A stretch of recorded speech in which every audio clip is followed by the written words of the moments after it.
voted the most accurate bow of 2025 by Outdoor Life, redefined and improved upon. Don't sleep on this bow, the PSE Decree FDS. Let's talk about it.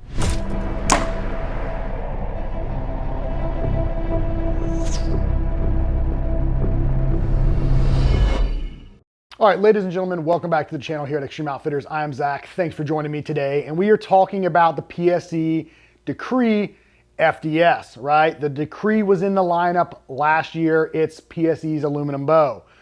In my opinion, probably one of the more slept on bows in the past. This bow just performs incredibly well. But it's been improved upon, right? It was voted the most accurate platform in 2025 by Outdoor Life when they did their 2025 Bow of the Year. It outshot all of your other bows as far as accuracy goes when it came to grouping out to 50 yards. And this is only a 31.5-inch axle to axle bow. So there's something to that, right? It outshot all of your 33s, 35s, all of the other bows, Matthews, Hoyts, any of the other PSE bows. It outperformed them when it came to accuracy. So PSE has built upon this platform and they've improved upon it. They've introduced the FDS cam, which they've put on all of their bows, right? All of the new carbon bows, the Sicario, which is incredibly popular for 2026, the Mach 30, 33 have all got an upgrade with the FDS cam. And the FDS cam, I think, is a big improvement going from the EC2 cam, right? EC2 cam, known, just incredibly smooth draw cycle beginning to end and incredibly efficient. Well, you don't think it can get better, and it absolutely has. So they've taken this FDS cam and you get more speed out of these bows. Impressive, right?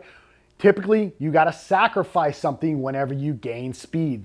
With the pros come the cons. And it seems like PSE has sacrificed nothing when it came to this new cam. The design is incredible. So more efficient, more performance, incredible draw cycle, just as good as the EC2 cam, I think you could argue. And they've made some subtle changes that have really improved upon just the overall performance of it. One of them being the recessed post that the cable attaches to on the actual cam itself, right? So it distributes the load a little bit better on the axle. Again, improving the shootability at the distance on these bows. And then the big change is the actual let off. So you now have let off options from 70 all the way to 85%. On top of that, the footer has been improved. So everybody's familiar, the original cable stop on the bow had that little piece of rubber, it would fall out. Well, they've taken and they've got rid of that. It's a one-piece design, which is incredible. It's nice and flush. There's nothing you can lose. So no timing issues or anything with this. The FDS cam is just a massive improvement in my opinion. So when we look at specs of this bow, we've got a brace height of 6.25 inch. So a good, I think, forgiving platform right in that middle ground. Like I said, axle to axle length, 31.5 inches. So it's really a sweet spot for any of your bow hunters. Anybody that's hunting whitetail out of a stand, saddle, out of a blind, this bow is really going to shine for you. The big thing, you look at IBO on this thing's got an IBO rating of 347 feet per second. And we all know PSE does not fudge their numbers. So this bow is incredibly efficient, incredibly fast, and just shoots incredibly well. We've got draw length options from 25 all the way to 30.5 inches. So this bow is going to fit a wide variety of people. I think typical draw length options for a 30 to 32 inch platform. You've got draw weight options from 60 all the way to 80 pounds. And you've got an overall mass weight of 4.65 pounds. So I think that's the major issue with this platform for most people, right? It's kind of the fat kid when it comes to aluminum bows. It's a little bit heavier, right? You pick up some of the other platforms, they're coming in 3.9, 4.2 pounds. This has got a little bit more weight to it. Is that bad? I don't necessarily think so, right? Especially for majority of your whitetail hunters, right? Stand hunters, blind hunters. You're not doing a lot of traveling, a lot of walking, a lot of hiking. That little bit of additional weight I don't think is honestly too bad. It could deter some people, but I don't think it's a massive limiting factor when it comes to this bow. It also, honestly, I think has some pros to it, right? The little bit heavier bow typically holds a little bit better in my platform, making it a little bit more accurate, especially at the distance. So maybe that's one of the reasons that this platform really shined in the 2025 Outdoor Bow of the Year test, where it outperformed everybody. That little bit of weight, it holds a little bit better on target at distance. The other thing when we look at PSE is their full draw stability system, right? The dynamic brace height, where the brace height increases at full draw, making the bow more forgiving, right? Less induced hand torque, allowing the bow to shoot a little bit easier, or you to shoot the bow a little bit easier out to distance. You know, when we talk about the FDS cam, we've got FDS, which is full draw stability, and then we got the FDS cam, which is the force distribution system. So two separate things that all work together to improve the performance of this platform. So what we're gonna do is we're gonna do a little bit of testing with this bow, see what speeds we're getting out of it, right? See how it performs, see what the difference is, how it feels versus last year's bow, and kind of how it stacks up to the aluminum bows this year. Because again, I think this platform is incredibly slept on. When we look at feature-wise for PSE, their tuning system, yes, it has to be put in a press, but the EZ220 shim system is incredibly efficient, incredibly fast, and incredibly easy to use, right? Put it in, take a little bit of pressure off the limbs, bust out the shim system. The cam is shimmed that fast, you can go through, put it through paper, and make all your fine-tune adjustments. It's a really great system. We look at the other features, right? We've got everything's integrated. You can run a Picatinny mounted sight like I've got here. I've got an Excel driver mounted on it. And then you can run your IMS rests that integrate into the riser for that nice low profile look and feel. Again, lowering the weight, lowering anything offset of the actual bow itself.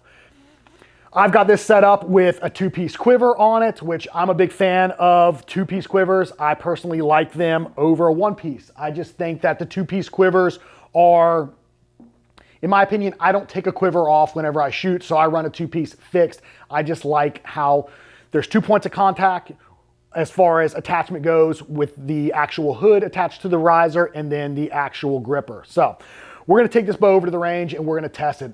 I've actually got it set up specifically for me because I'm gonna be taking this bow out to Texas here soon and Kentucky for some hunting. And I'm gonna put it to the test and see how it performs over some of my other bows. So we've got it set up 28.5 inches, pulling 70 pounds. We're gonna be shooting an FMJ Max. This is the arrow I'm actually gonna move to. Kind of got me intrigued. I'm gonna do some testing, see how I feel it performs. I've shot the 5.0 all year, so I'm gonna make a little change kind of mid-late season, see how it goes. The overall arrow weight on this is right at 465 grains. So I think kind of a sweet spot for a lot of people, anywhere between that 420, 460 grains. I think for most people is what they're opting for. So we're gonna shoot this bow at that draw length, that draw weight with that arrow. Get a feel for it, check the valley, see how it performs, grip of the bow, and overall look, feel, performance, and speed. So let's head over to the range. All right, ladies and gentlemen, let's start with our speed test on the Decree with the FDS cam. So again, I'm shooting this at 28.5 inches, 70 pounds with a 465 grain arrow, which for me is a little bit on the heavier side at this lower draw weight and draw length. So we'll see how it performs.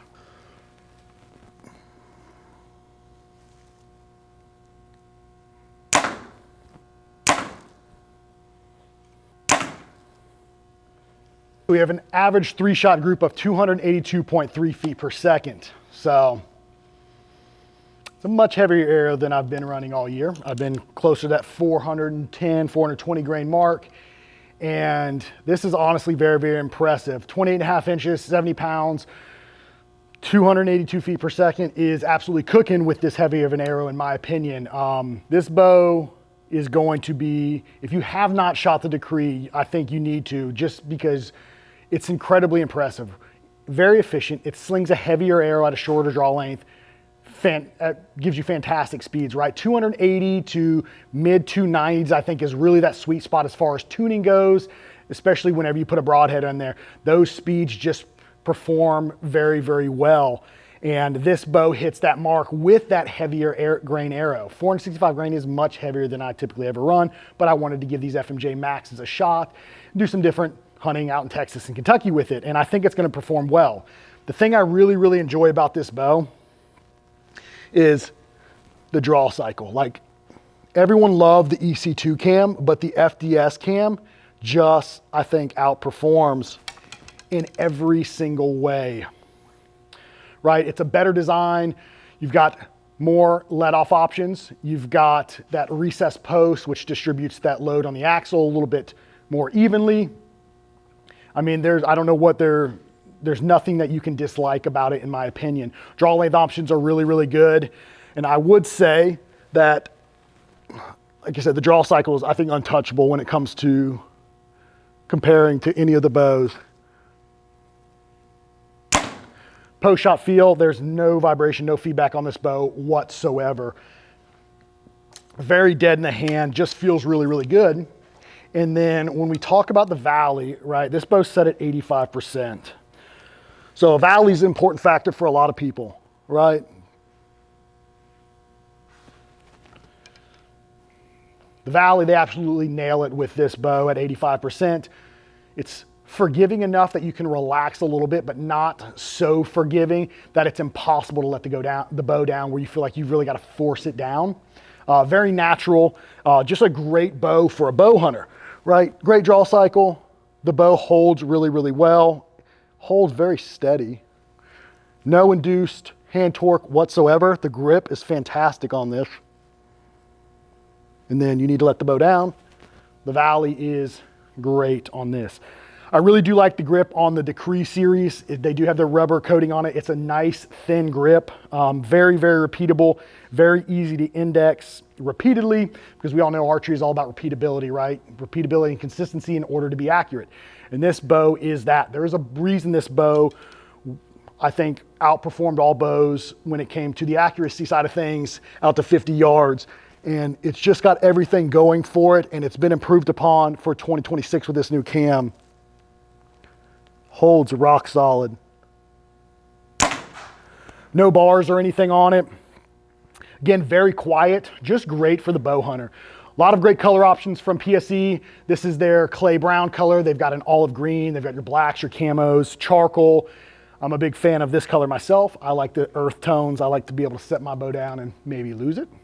You know, I like those earth tones, and I think they did a good job with this.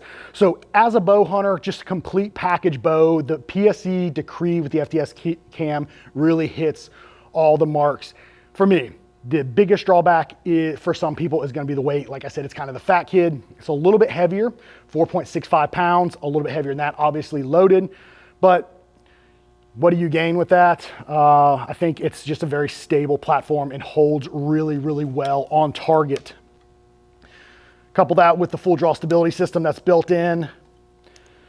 This bow should definitely be on your list to shoot for 2026. At least give it a shot. Yeah, very, very good feeling bow. Offers all the features that you could ever want. Very repeatable. They've got great accessories with their new bars, their quiver options, like all of your brands, and then all the integration features that it offers for your run whatever sight you want to run, and then arrow rest. Very forgiving as far as static brace height and dynamic brace height. This bow is going to be an absolute banger for 2026. I highly encourage you to go check one out at your local PSE dealer. If you're local to us, anywhere near the East Coast, Jacksonville, North Carolina, you can come test them out here at Extreme Outfitters. We stock them and all the PSE bows and all of the other top brands out there. So if you're interested in any of the bows for this upcoming year, come see us. We've got all of them. As always, appreciate you guys watching. If you ever need anything, head over to the website, extremeoutfitters.com, for all of your archery and bow hunting needs. We've got everything you could ever need. All the arrows, we sell them all individually. We offer free cut and glue, and everything you order from us ships free over $50. So check it out. No reason to shop anywhere else. Head over to the website, extremeoutfitters.com, and give us some feedback. I'm very interested in what you guys think about PSE's lineup for this year. Sicario, killer bow, right? Big talking point. And then the Decree, redefined, improved upon, just a really, really great aluminum bow from PSE that I think really needs to be marketed harder than it is, because it is such a great performing bow that's got incredible upgrades on it. So drop some comments, give us some feedback. It's in line with pricing with all of your other aluminum bows. So PSE really covers all of your different price points, right? So give us some feedback. Let us know what your thoughts on the Decree. How does it stack up against the other aluminum bows in the lineup for 2026? So as always, appreciate you guys watching.